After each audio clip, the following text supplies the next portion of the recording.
going on, Jeromes? So a lot of Minnesota Vikings fans love to give Kwesi a lot of poop, right? Because Kwesi's different, coming from an analytics background, not the old hard scrabble scouting. That guy can play. Sort of deal, right? And his tenure as Minnesota Vikings general manager did not get off to a great start with first-round pick Lewis Cine at safety, as well as second-round pick Andrew Booth Jr.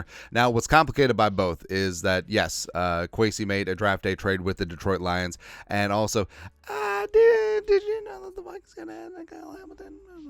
But part of it was the trade down with Lewis Cine, then also the trade up to get Andrew Booth Jr.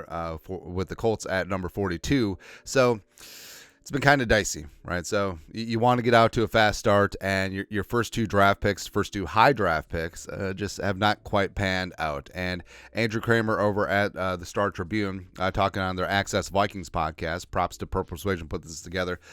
He's heard behind the scenes that the light bulb isn't going on for Viking safety Lewis Cine and Andrew Booth Jr., which could lead them being cut this offseason. Quote, the phrase that I've heard behind the scenes is the light bulb not going on with Lewis Cine and Andrew Booth Jr. specifically. How do you interpret that when you're not sitting in the room next to them as they're studying these things? So yeah, the light bulb is just not going on, and it didn't go on last year, end quote. Now, Kramer is a by-the-book journalist. Like, he's not someone out here just like trying to generate headlines and buzz and all this stuff. He ain't doing that. So I do give this a lot of credence with Kramer relaying this. So it's unfortunate, man. It really is unfortunate. And with Lewis Cine, first round pick out of Georgia, defensive MVP in the national title game and all that stuff. But of course, he had the horrific injury his rookie season.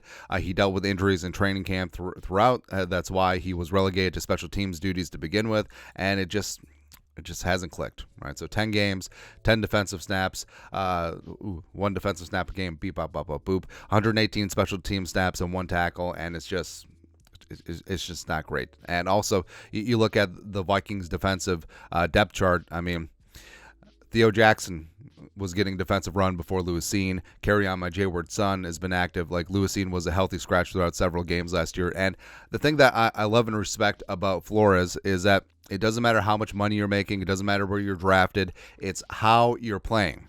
Right? The best players will play. And I respect the hell out of that with Brian Flores. And with Booth, man, like, I have such high hopes for Andrew Booth Jr. coming out of Clemson. Yes, he was injured at times, but he had first round pedigree. He had man cover skills. He could play zone. He could do everything, man. And also, Alec Lewis, the Athletic, followed up with this today. In his mailbag piece, is Booth Jr.'s lack of development an issue of technique or athleticism? Anticipatory skills and technique feel like the holes in Booth's game. He's explosive. His movement skills stand out during practice. Health limited his reps in his first season, and in limited action, he has struggled to stick to receivers in coverage. And Booth Jr. So even though he had like a nice PFF grade last year, I mean, when the Vikings were having injuries, like, he was still not getting significant run. It was Caleb Evans, it was Mekhi Blackman, it was like everyone else ahead of him. But Booth Jr., his Vikings career, 23 games, 2 starts, 256 defensive snaps, 161 on teams, 20 total tackles, 1 pass is broken up, 17 catches, $182, and 0 touchdowns allowed on 23 targets, and a 96.6 quarterback rating when thrown at, which is not ideal. It's not good, man. And the whole thing about it is, too, is like, so the cornerback room has talent, but beyond Murphy and probably Shaq Griffin, everything is up in the air. Now, Evans has been starting on the outside. I thought that Evans may take a step back because he was in Florida's doghouse so often last season. But even last year, like, Evans, who was a fourth-round pick in 2022, is clearly outperforming Andrew Booth Jr. And again, it is a factor of talent rising no matter where you're drafted. And getting snaps behind Griffin and Evans and Murph, it's probably going to be Blackman. I think obviously Kyrie Jackson's going to get a shot at it. I think McLaughlin could rise up there, and Booth may be the odd man out.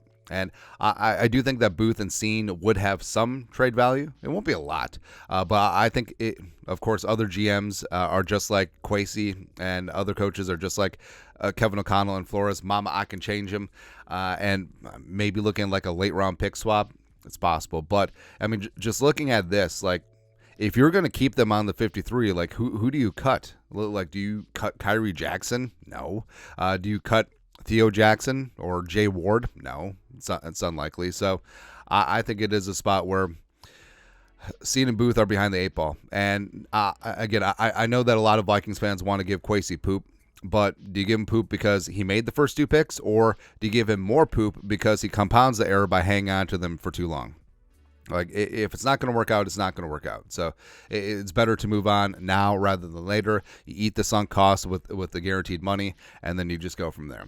But either way, I hope these guys take the criticism and the fact that their careers haven't worked out so far to heart, and just really get after it, because competition brings out the best in everyone, man. So I'm still rooting for them, but yeah, there are some red flags out there. So we'll see.